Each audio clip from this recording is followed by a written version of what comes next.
Fala, meus amigos palestrinos e palestrinas. Estamos aqui novamente para mais um vídeo no canal, trazendo as informações aí, as opiniões dos comentaristas esportivos.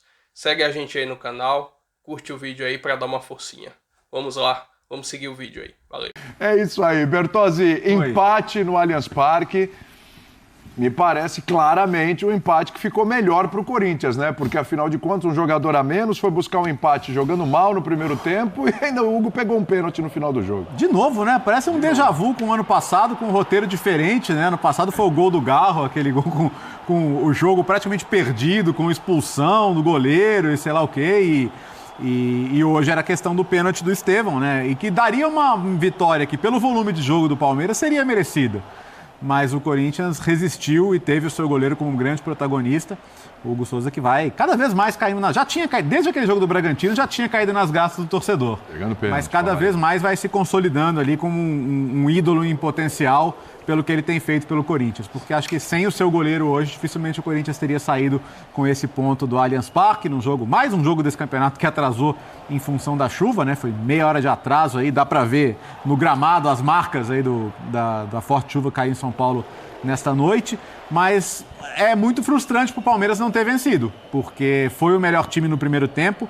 O Corinthians chegou 3 vezes, essa uma delas com o Yuri Alberto, teve uma cabeçada do André Ramalho que o Everton defendeu brilhantemente e no final o Yuri Alberto conseguiu fazer o gol, mas o Palmeiras na sua formação com 3 zagueiros, dando muita liberdade para os alas, especialmente o Piquerez que fez um grande jogo. Sem centroavante de referência, mas incomodando o tempo inteiro a defesa do Corinthians ali, que não conseguia achar os atacantes do Palmeiras, era para o Palmeiras já no primeiro tempo ter saído com resultado melhor.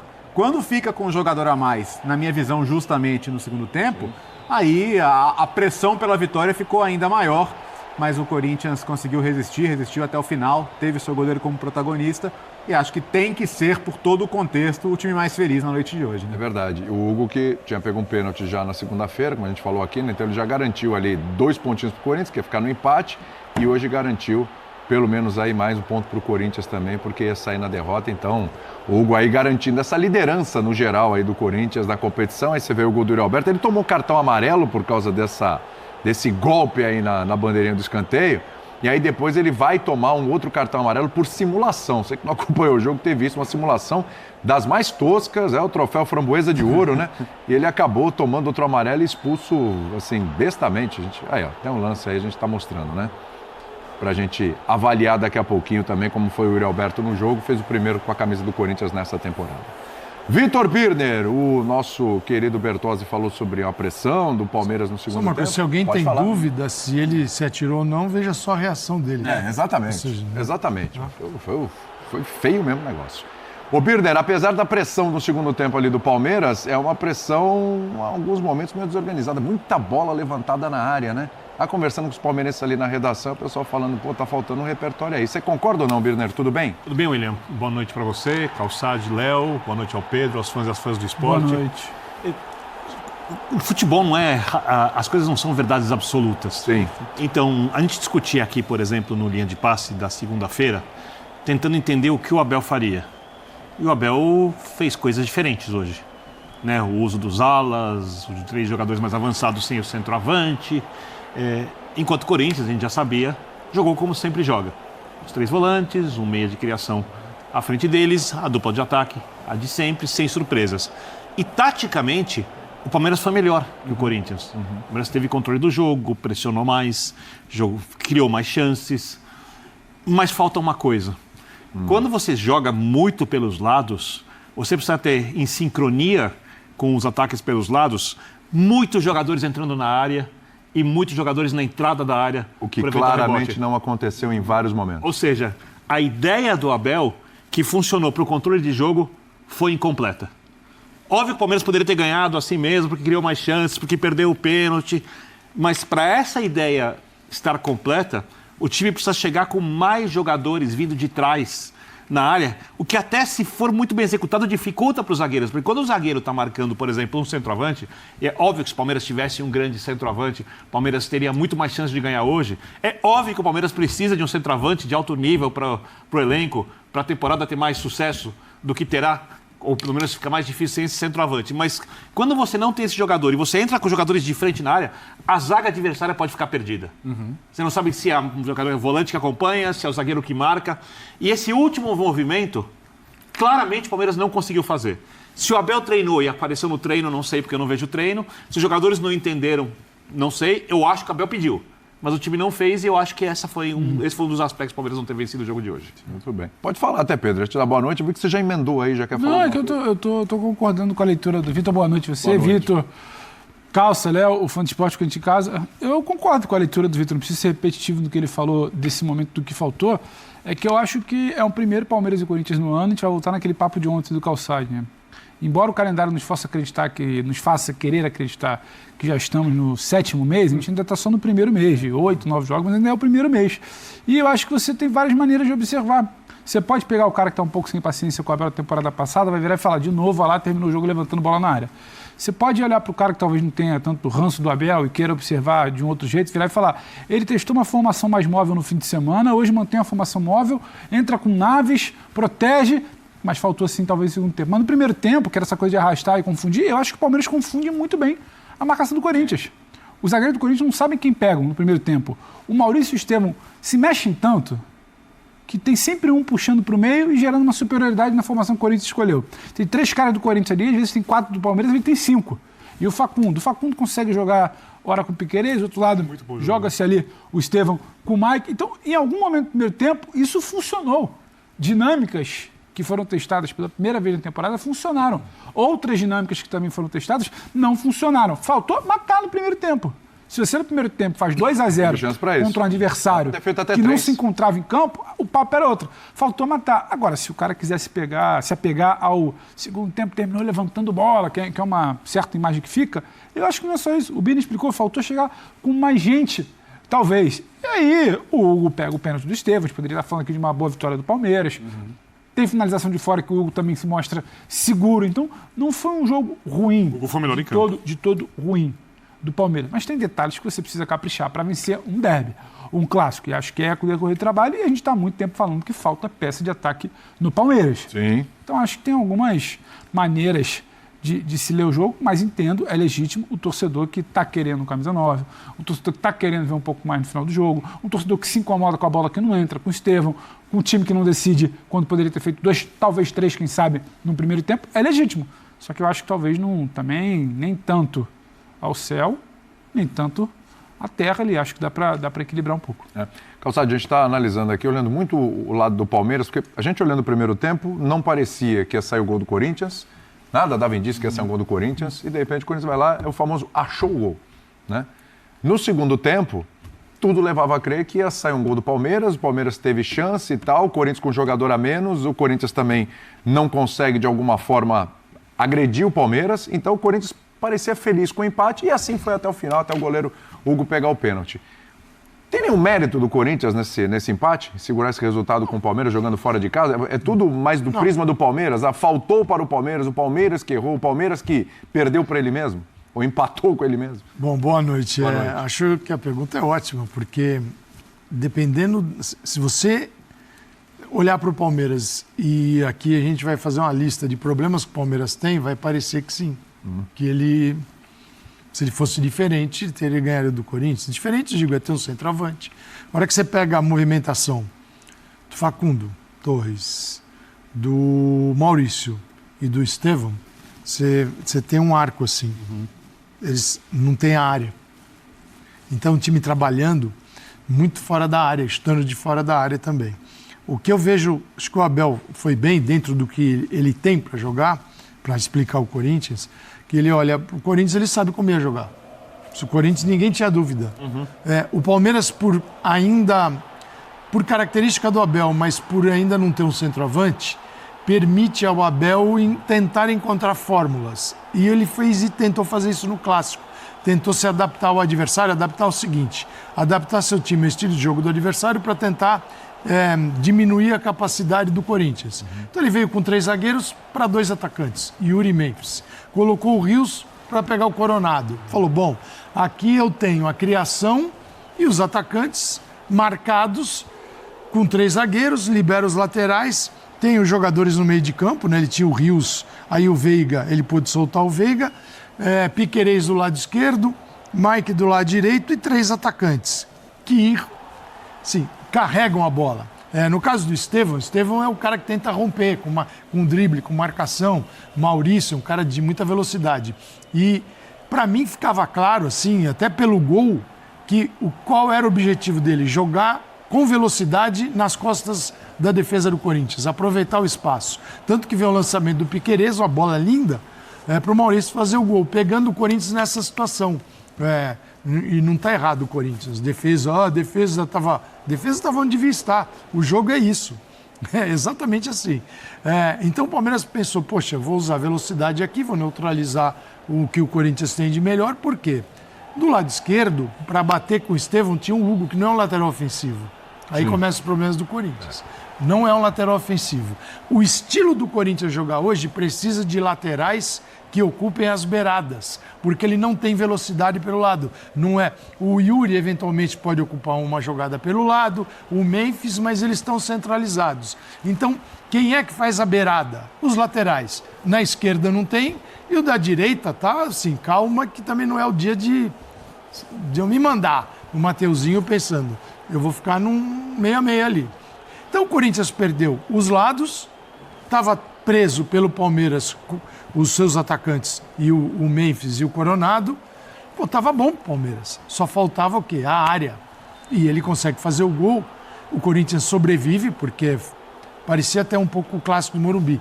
Várias oportunidades perdidas no primeiro tempo, só que o São Paulo ganhou o jogo depois. E o Palmeiras não conseguiu. E ali, cara, tem o Yuri Alberto, cometeu assim, o Yuri Alberto é um menino legal. Só que ele fez uma grande bobagem, chutar a bandeira, cara, do adversário. Fora, isso é loucura. Isso já deu problema com o Corinthians mesmo. E tem precedente, né? Então não é que não sabia. É algo que o Corinthians já reclamou do Luciano no jogo de São Paulo. Então, não faça isso.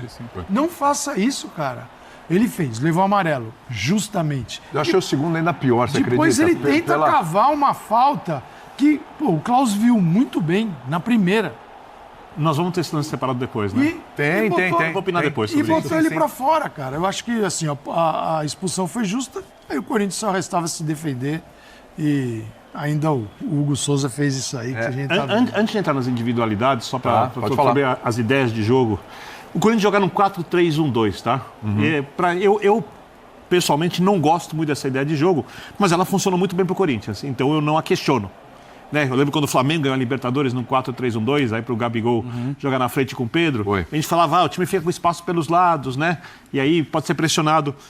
O Palmeiras ganhou o jogo territorialmente pelos lados antes do jogo começar. Porque justamente o que o Abel faz, quando ele deixa de um lado Mike, muito avançado, com o Estevão, exatamente do lado onde o trio do Corinthians não consegue cobrir, o Coronado não consegue fazer essa volta. Você não vai pedir para o Memphis fazer isso de um lado e o Yuri Alberto do outro também não faz. Não vai rolar. E a mesma coisa do outro lado com Piquerez e Facundo. E ainda o Maurício circulando, como disse o Calçade, para trabalhar na área. Ou seja, os lados do campo, havia a maioria dos jogadores do Palmeiras, como havia a maioria na briga contra os atacantes, com os 3 zagueiros. E aí, se você for contar o quarto jogador que o Calçado já chamou a atenção, a briga do Richardson contra o Coronado, 4-3, ou seja, o Palmeiras começou territorialmente ganhando o jogo antes do jogo começar. Tá? Faltou, como disse, a entrada na área, que deveria ser feita nesse caso hoje. Quem tem que entrar na área quando você joga assim é o Richard Rios, é o Veiga. Os volantes precisam entrar mais na área para surpreenderem, até porque se você perder a bola, tem os 3 jogadores atrás segurando os 2. E o que eu vi foram os 3 chutando de longe. Então, faltou esse complemento de movimentação na parte coletiva. Individualmente, aí eu já acho que o Corinthians não teve uma atuação pior que a do Palmeiras. Porque o erro do Richard Rios, para mim, não é surpreendente. Eu canso de falar aqui. Ele, tecnicamente, é o melhor volante que o Palmeiras tem. Mas ele, até hoje, é um jogador inconsistente. Não quer dizer que ele vai ser a vida inteira, tá? O que eu chamo de jogador inconsistente? Ele joga bem diversas vezes ou muito tempo nos jogos, mas eu lembro ano passado dele perder a bola e parar. Né? Porque se você tem um jogador mais limitado e você usa nessa função, o treinador se preocupa em proteger os limites do jogador. Ou seja, vamos supor que o cara é um pouco mais lento na recuperação. No meu caso, o Richard Rios. Ele vai deixar um jogador mais veloz para fazer essa recuperação quando o time perde a bola. Vamos supor que o jogador tem uma dificuldade para sair jogando. Não é o caso do Richard Rios. É bom jogador. A bola não passa no pé dele na hora de sair jogando. O treinador conta muito com o Richard Rios. Só que falta alguma coisa para ele ser esse volante que o Palmeiras precisa. Tá? Isso fez uma enorme diferença. Você não acha que hoje é uma fatalidade, uma coisa do jogo, é uma recorrência do Richard Rios? É uma coisa que recorrente seria se acontecesse sempre. Eu diria que não me surpreende quando acontece com ele. É um jogador que você não confia?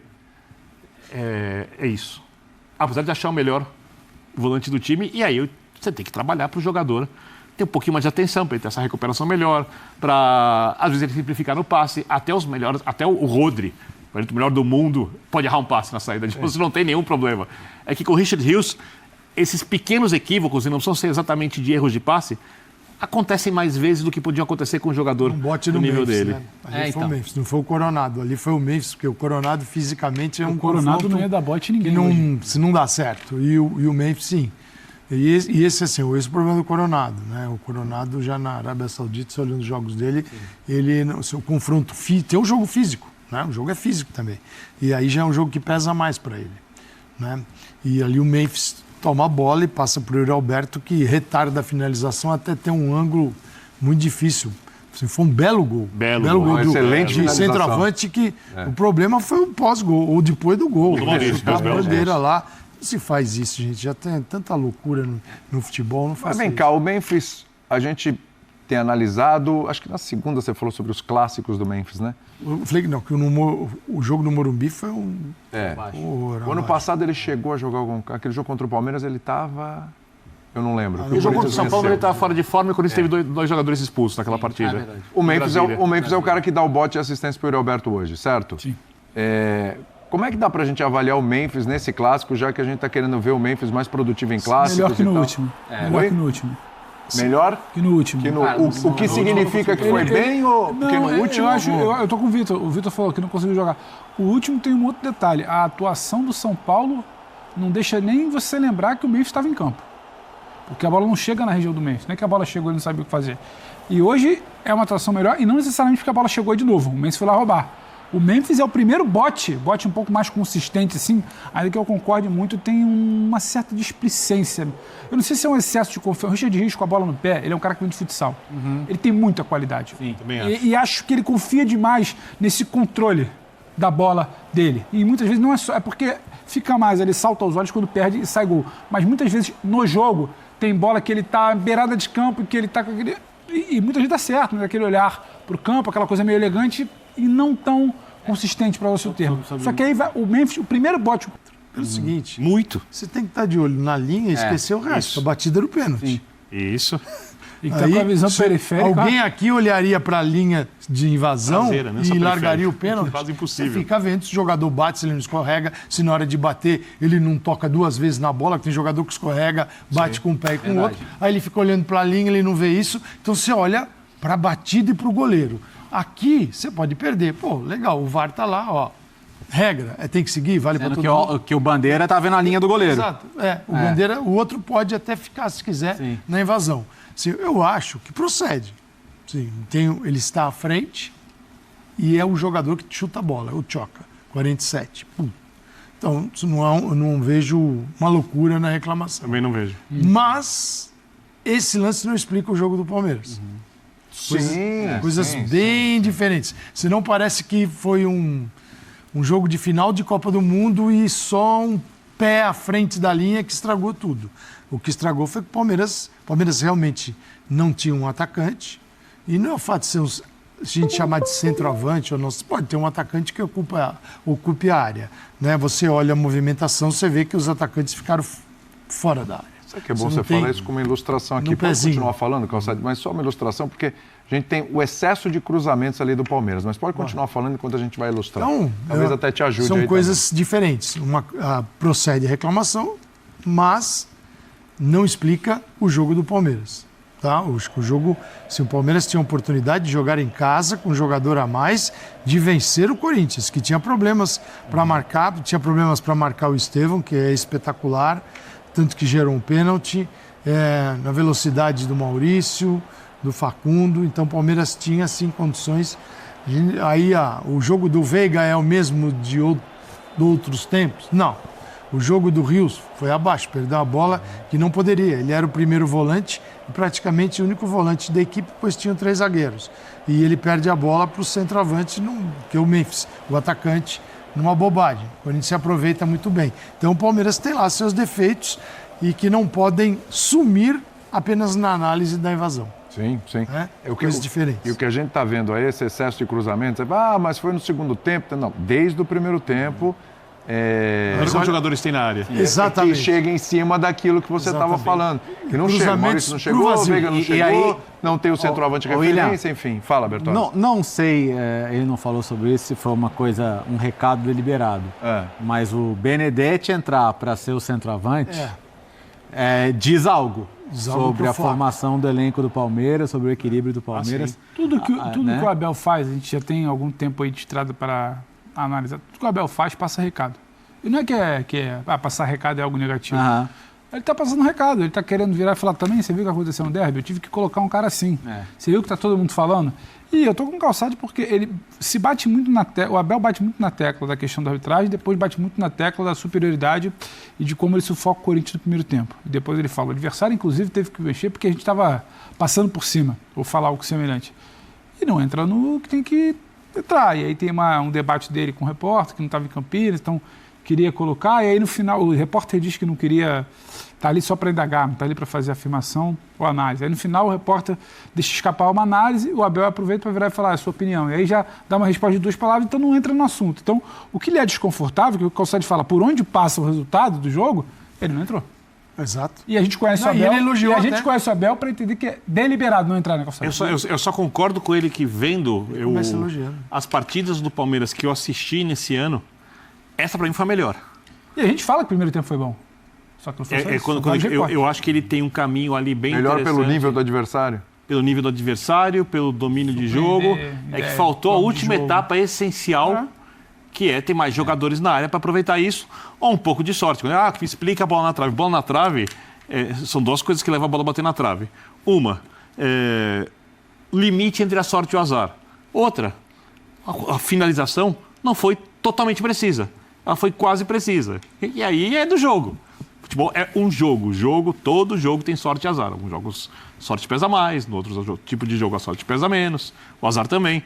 É isso que explica, né? Agora, o Palmeiras criou o suficiente para vencer. Se tivesse alguém na área, ou mais jogadores entrando na área nesses cruzamentos, a chance de ter feito o gol seria bem maior. E se, de repente, voltasse a cobrança de pênalti na invasão, no segundo pênalti, talvez o Palmeiras vencesse. Nada disso muda o que foi a atuação do time. E sempre bom lembrar, o que faltou 6 de fevereiro, né? Não tem um mês que se apresentou. Então, o que faltou é ok. O que não dá é para virar em novembro e virar e falar, aquele linha de passe lá de 6 de fevereiro, a gente passou o ano inteiro falando que falta isso. Agora, hoje está faltando, falta reposição, falta ir ao mercado e conseguir achar esse 9 que não é fácil, e está faltando porque é nesse trabalho. Só para também, porque o pessoal quer pegar e, sabe, fogo no Abel. Calma. Ele começou elogiando. Sim, o comportamento do time. Ele poderia reclamar, ele não reclamou. Aí as reclamações foram direcionadas para a arbitragem, não para a equipe. Mas aí quem está ali para entrevistar está vendo que faltou atacante. E ele não deixa tocar nesse problema. Ele não deixa essa opinião. Tá? Ele já meio que saiu desse assunto no jogo contra o Guarani. Vocês falam de novo do 9 e tal, etc. Eu não vejo nenhum problema numa coletiva, assim, quem está participando colocar uma opinião. Ele pode falar discordo, ou não concordo por isso, por isso, por isso. Entendeu? Uma coisa é uma pergunta. Você pode colocar, e o repórter poderia ter colocado aquela opinião em forma de pergunta, daria para fazer tranquilamente, ele teria que responder, mas responderia mal do mesmo jeito. Digo, mas eu não vejo problema. Você pode dizer, olha, não concordo com a sua opinião. Sim. Eu acho que é diferente. Aí, se ele ouviu uma grande bobagem, ele pode dar uma grande explicação. Para uma grande bobagem, uma ótima explicação, você desconcerta a pessoa. Você não com gentileza. Com gentileza, não vejo problema. Assim, ele dá entrevistas tão boas quando ele quer.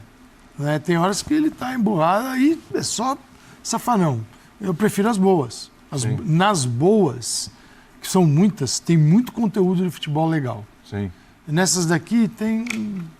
É um vazio danado. Parece que ele já está de saco cheio em janeiro, Então, início de fevereiro, entendeu? Ô Bertozzi, considerando que jogo no dia 6 de fevereiro, considerando o que a gente está vendo do Palmeiras e considerando, você já citou, questão de elenco, né, de peças que o Palmeiras tem à disposição. O quanto o Palmeiras está longe do... Claro, não está perto do ideal, mas o quanto ele está longe do ideal? O quanto esse time ainda pode render ou realmente, se não vierem reforços, limitações muito sérias ali vão ficar cada vez mais graves? Eu acho que ele pode jogar melhor com as peças que ele tem, mas entendo mas também... Mas está muito distante ainda? Tá. Eu acho que assim, e hoje eu vou tomar o jogo de hoje como um jogo bom. Talvez até o melhor do ano, se a gente considerar outras atuações do Palmeiras. Se fosse o Paulinho em forma, ao invés do Maurício com a mesma escalação. Opa! Já ajuda, né? E olha que o Maurício tem feito um belo começo de temporada. O Paulinho é muito bom, é por Mas isso.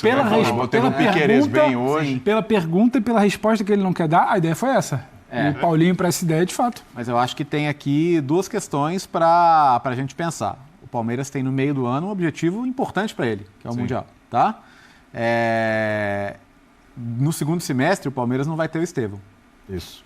Então, assim, você tem duas questões para resolver. Facundo ou Paulinho na direita e aí precisa do centroavante. Esse é o meu ponto. E quem vier para a direita, talvez Facundo ou Paulinho, a gente não afirma que vai ter capacidade de decisão do Estevão.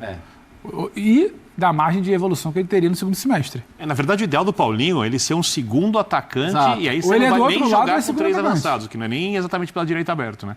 Você tira um pouco do que ele pode oferecer de melhor. Mas não vamos adiantar as coisas, né? Não, mas se você pensar no Atlético, os melhores momentos foram do Paulinho como dupla de ataque. Claro, sem dúvida. Não muito aberto do lado esquerdo, por exemplo, como jogou em alguns momentos. Porque a gente criticou quando o Filipão foi contratado, que ele distanciou eles, né? Foi, nos primeiros jogos. Caiu muito de sim. rendimento, né? Sim. Enfim, meus amigos e amigas, esse foi o debate pós-jogo desse clássico de hoje. Espero que tenham gostado, curte o vídeo aí, segue a gente no canal e até a próxima. Valeu!